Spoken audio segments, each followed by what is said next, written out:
আউযু বিল্লাহি মিনাশ শাইতানির রাজিম। বিসমিল্লাহির রহমানির রহিম।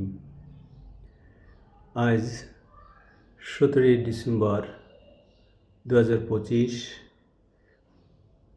2রা পৌষ 1432 বঙ্গাব্দ, 25শে জামাদুস সানি 1447 হিজরি, বুধবার।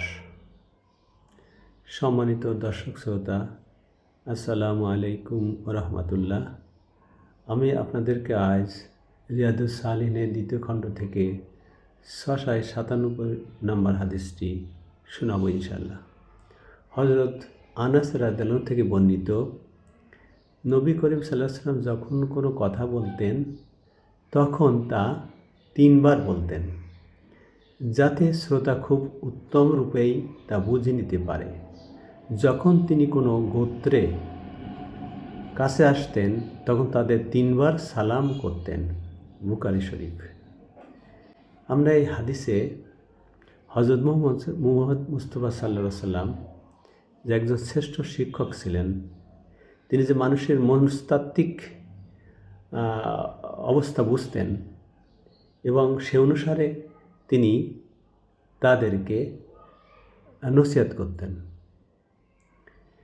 এই হাদিসে কোনো কথা গুরুত্ব বোঝানোর জন্য তিনি সেই কথাকে 3 বার উল্লেখ করতেন, যেন শ্রোতা সহজে আকৃষ্ট হয়। আমরা যারা শিক্ষকতায় পেশায় অথবা দায়ী হিসাবে কাজ করি, আমরা এই হাদিসের গুরুত্ব ও মর্মার্থ বুঝে যেন দাস পেশ করতে পারি এবং শিক্ষক হিসাবে দায়িত্ব সম্পন্ন করতে পারি, সেই তৌফিক যেন আল্লাহ আমাদেরকে দেন। আমিন। চ্যানেলটি ভালো লাগলে অবশ্যই সাবস্ক্রাইব করুন। ধন্যবাদ।